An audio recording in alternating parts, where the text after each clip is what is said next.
All right, welcome everyone. This day 2 of the mask week. The Jackhammer. It's the bad guy Ford Bronco. It's the V.E.N.O.M, which I had to look up as Villainous Evil Network of Mayhem. They were really stretching for that acronym to work. This one got a little dirty, so I'm going to give it a little wipe down. It was originally piloted by Cliff Dagger. He was, and I did not find his figure. I've not given up on this yet because these action figures are so small, they're just sort of blending in. I'm like finding them underneath things that I think that they're too small to hide under.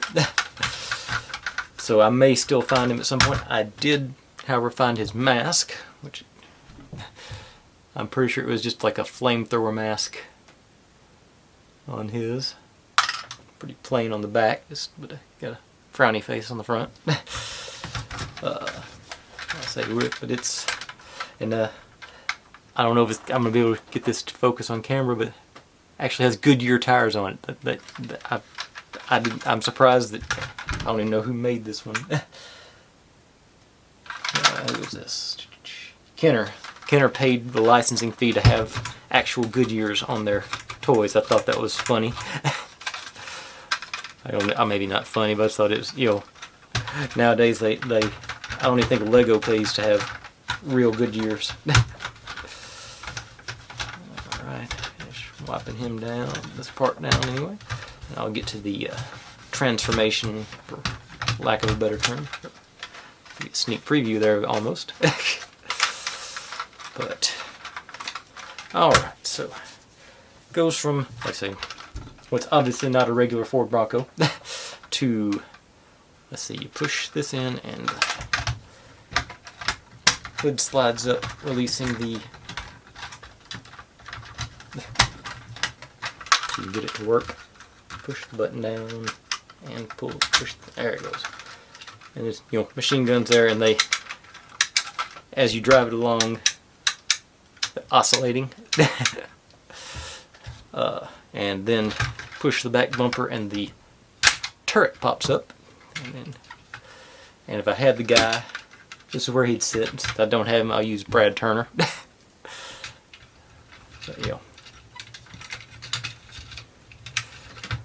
he's the only one I've actually shown yet besides Calhoun a week ago. It does a full spin on the turret, and you can probably see the mark on where it was well used over when I was a kid. This was one of the main bad guy vehicles, and doors open, and you can get him and his passenger in there. The doors are plastic, but they're got a few metal parts on here. They're mostly plastic, but I say they're, and sort of like the super secret spy organization having their logo on their vehicle yesterday. So does this one. Secret chaos organization, I guess. I had forgotten that those guns did that, but that's pretty cool. I like that. It's actually pretty clean underneath everything. It looks like. Maybe do a quick wipe down on the. See if that's. Yeah, I have to do a better. We'll get in the crevices and everything with Q-tips later on. But this will do for now. I say I'm getting to the point where I'm having the memories again, like I was doing with the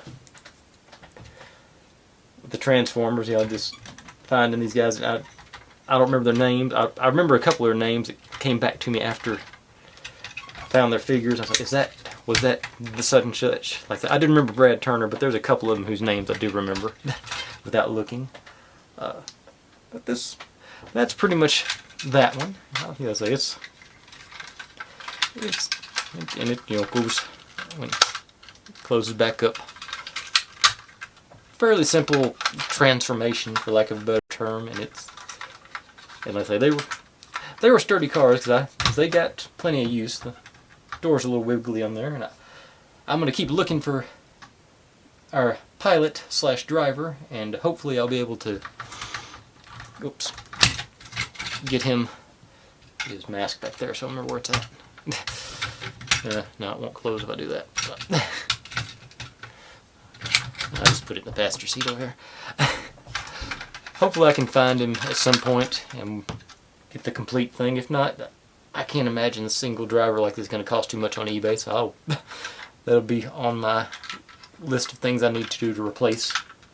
But thanks for watching, everybody. If you're digging what I'm doing, make sure and subscribe, because I'm going to be doing this for a while. Bye.